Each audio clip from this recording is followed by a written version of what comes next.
राधे राधे दोस्तों, हमारे चैनल चतुर्वेदी ज्ञान ज्योति में आपका हार्दिक स्वागत है। दोस्तों, आप सब कैसे हैं यह बताने के लिए कमेंट बॉक्स में जय श्री राधे जरूर लिखें। राधे रानी की कृपा से आप सभी का मंगल होगा।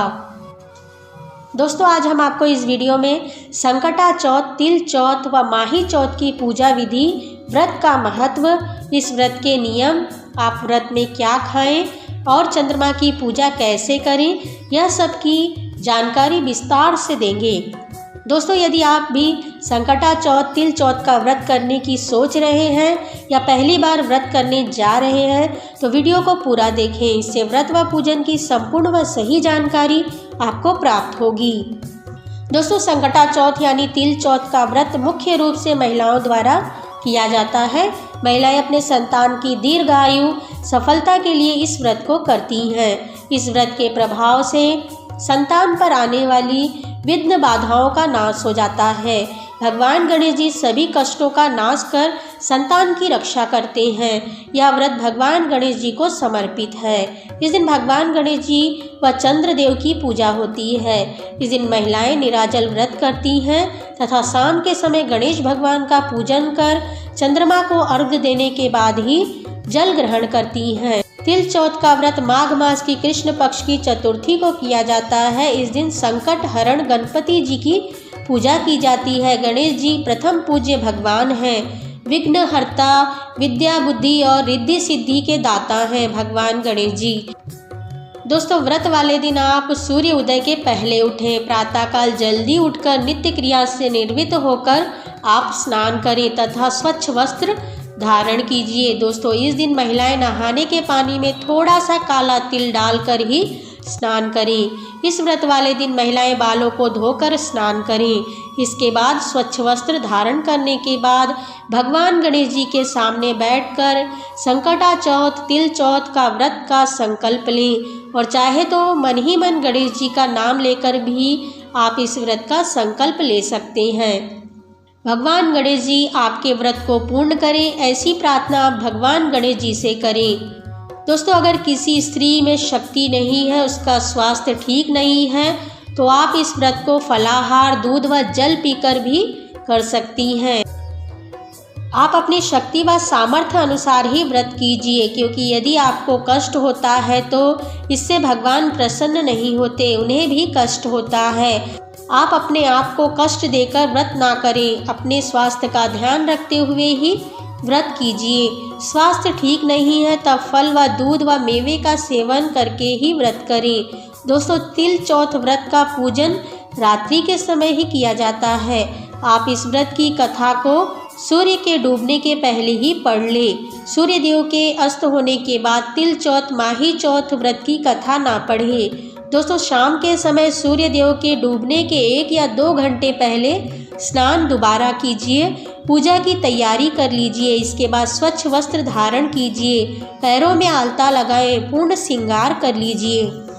इसके बाद आप आसन पर बैठकर एक पीढ़े पर या चौकी पर पीले रंग के कपड़े को बिछाकर उसके ऊपर लोटे में जल भर के रखें। उस जल में तिल व दुर्वा डाल दें। उस लोटे के मुख पर रक्षा सूत्र यानी मौली बांध दें। उस लोटे पर 5 कुमकुम के टीके लगा दें। इसके बाद तिल और दुर्वा हाथ में लेकर व्रत कथा पढ़ें या सुनें। इसके बाद हाथ में लिया तिल व दुर्वा को साड़ी के पल्लों में या फिर ड्रेस के दुपट्टे में बांध दें और चौकी पर रखा जल के लोटे का जल सूर्य देव को अर्पित कीजिए।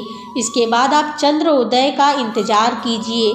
इसके पश्चात आप एक चौकी रखें, उस पे पीले या लाल रंग के कपड़े को बिछाकर उस पर भगवान शिव, माता पार्वती व गणेश जी की एक साथ वाली फोटो रखें। फोटो में माता पार्वती गणेश जी को गोद में लिए हों, ऐसी फोटो चौकी पर रखें। आप पूजा में फोटो फ्रेम या फिर मूर्ति भी रख सकते हैं। इस फोटो पर आप एक चुनरी या फिर लाल रंग के गोटेदार कपड़े को उड़ा दें। इसके बाद आप चौकी पर कलश स्थापना कीजिए। भगवान के सामने दीपक प्रज्वलित कीजिए। भगवान की पूजा का सामान आप एकत्रित कर लीजिए। पूजा के पहले पूजा में काले तिल, गुड़, दुर्वा, नारियल लीजिए और काले तिल व सफ़ेद तिल को मिक्स करके तिल व गुड़ के लड्डू भगवान को अर्पित करने के लिए पूजा में लीजिए। भगवान के लिए फल, फूल, हल्दी, कुमकुम, कलावा आदि पूजा सामग्री लीजिए। आप यह पूजन घर के पूजा स्थान के पास भी कर सकती हैं या फिर छत पर भी यह पूजन किया जा सकता है। आप भगवान गणेश जी, माता पार्वती व शिव जी की पूजा विधिवत तरीके से कीजिए। आप सबसे पहले कलश को तिलक करके कलश को रोली, हल्दी, कुमकुम और काले तिल अर्पित करें। पुष्प अर्पित कीजिए और फल फूल मिठाई चढ़ाएं। इसके बाद आप माता पार्वती को तिलक करें, उन्हें हल्दी, रोली, कुमकुम लगाएं, पुष्प अर्पित करें, फल और मिठाई अर्पित करें। इसके बाद आप भगवान शिव जी का भी पूजन करें, उन्हें तिलक करें, उन्हें पुष्प अर्पित करें, फल फूल मिठाई उन्हें अर्पित करें, उन्हें भी तिलक लगाएं। इसके बाद आप भगवान गणेश जी का पूजन कीजिए। भगवान गणेश जी को तिलक करें, उन्हें रोली, हल्दी, कुमकुम चढ़ाएं, पुष्प अर्पित कीजिए। इस दिन आप भगवान गणेश जी को तिल व गुड़ के लड्डू का भोग अर्पित करें या फिर मोतीचूर के लड्डू का भोग भी भगवान को चढ़ाया जा सकता है या फिर घर में ही हलवा बनाकर गणेश जी को भोग लगाएं। भगवान शिव और माता पार्वती को आप इस दिन हलवा और पूड़ी का भोग चढ़ाएं। इस दिन भगवान गणेश जी को काले तिल का अक्षत अर्पित जरूर कीजिए। दोस्तों, इस पूजा में काले तिल का विशेष महत्व होता है। इस दिन भगवान गणेश जी को दुर्वा घास भी जरूर चढ़ाएं क्योंकि भगवान गणेश जी को दुर्वा घास अत्यंत प्रिय है। इस दिन आप भगवान गणेश के मंत्र का जाप करें। ओम गणेशाय नमः मंत्र को बोलते हुए भगवान गणेश जी का विधिवत पूजा करें। दोस्तों, पूजा करते समय आपका मुख पूर्व या फिर उत्तर दिशा की ओर होना चाहिए, इस बात का आप ध्यान रखें। दोस्तों, इस दिन आप पूजा में गणेश जी को तिल व गुड़ को मिलाकर भी प्रसाद चढ़ा सकते हैं। कहीं कहीं इस दिन तिलकुट का पहाड़ बनाया जाता है। तिल और गुड़ को कूट कर उसका पहाड़ बनाया जाता है। कहीं कहीं तिलकुट का बकरा भी बनाते हैं। इसके बाद गणेश जी की पूजा के बाद तिलकुट के बकरे की गर्दन घर का एक कोई बच्चा काट देता है। इस प्रकार से भी तिल चौथ की पूजा की जाती है। इस दिन आप माता पार्वती को सुहाग सामग्री जरूर चढ़ाएं। इस सुहाग सामग्री को आप घर के बड़े सुहागिन स्त्री को दे सकते हैं।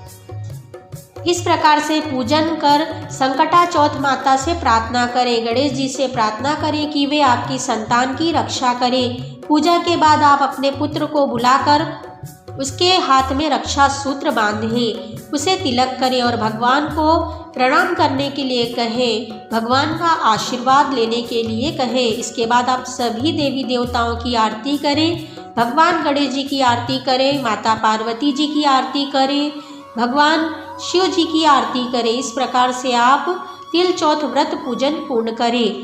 घर के सभी सदस्य भगवान की आरती लें व भगवान का आशीर्वाद लें।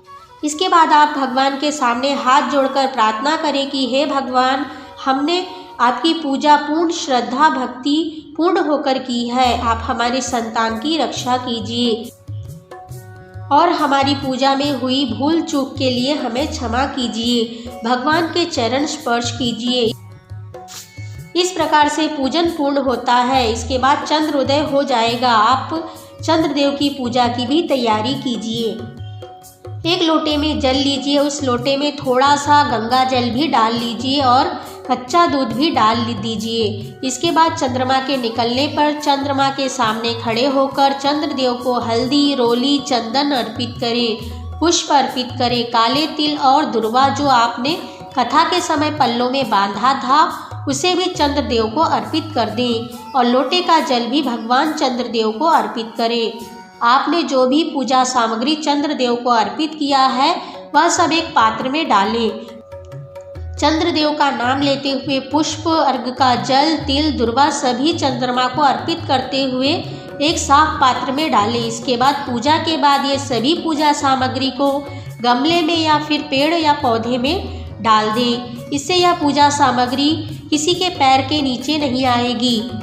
आप इस व्रत का पारण दूसरे दिन ही करें। इस व्रत में आप भगवान शिव और माता पार्वती को हलवा पूड़ी चढ़ाए हैं, गणेश जी को तिल गुड़ के लड्डू चढ़ाए हैं। उसी प्रसाद को खाकर आप व्रत छोड़ें। दूसरे दिन पारण के पहले ही आप दान दक्षिणा ब्राह्मण के लिए निकाल दीजिए। इसके बाद ही आप पारण कीजिए। इस प्रकार से आप इस व्रत को कीजिए। आपके कोई भी सवाल है तो आप कमेंट बॉक्स में लिखकर हमसे पूछ सकते हैं। दोस्तों आइए हम आपको संकटा चौथ, तिल चौथ, माही चौथ की व्रत कथा सुनाते हैं।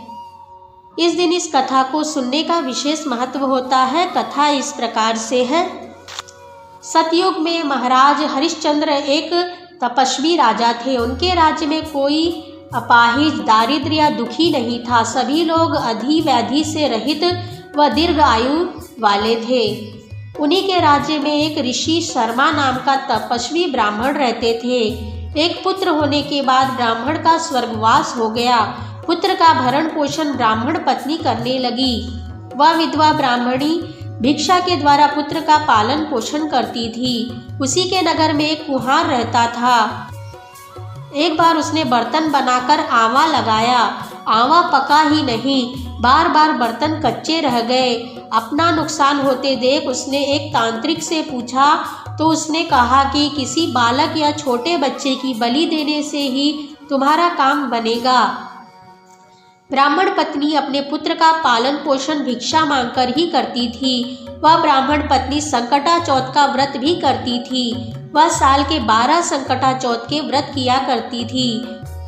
उसी दिन विधवा ब्राह्मणी ने माघ में पड़ने वाली संकटा चौथ का व्रत रखा था। वह पतिव्रता ब्राह्मणी छोटी सी गणेश जी की प्रतिमा रखकर सदैव पूजा किया करती थी। इसी बीच उसका पुत्र गणेश जी की मूर्ति को अपने गले में बांधकर बाहर खेलने के लिए चला गया। तब वही कुम्हार उस ब्राह्मणी के 5 वर्षीय बालक को पकड़कर अपने आवे में छोड़कर मिट्टी के बर्तन को पकाने के लिए उसमें आग लगा दी। इधर उसकी माता अपने बच्चे को ढूंढने लगी। उसे ना पाकर वह बड़ी व्याकुल हुई और विलाप करती हुई गणेश जी से प्रार्थना करने लगी। वह ब्राह्मणी गणेश भगवान की परम भक्त थी। रात बीत जाने के बाद प्रातःकाल होने पर कुम्हार अपने पके हुए बर्तन को देखने के लिए आया। जब उसने आवा खोलकर देखा तो हैरान हो गया। उसके बर्तन तो पक गए थे, साथ ही वह बच्चा भी सुरक्षित था। वह बच्चा वहां खेल रहा था।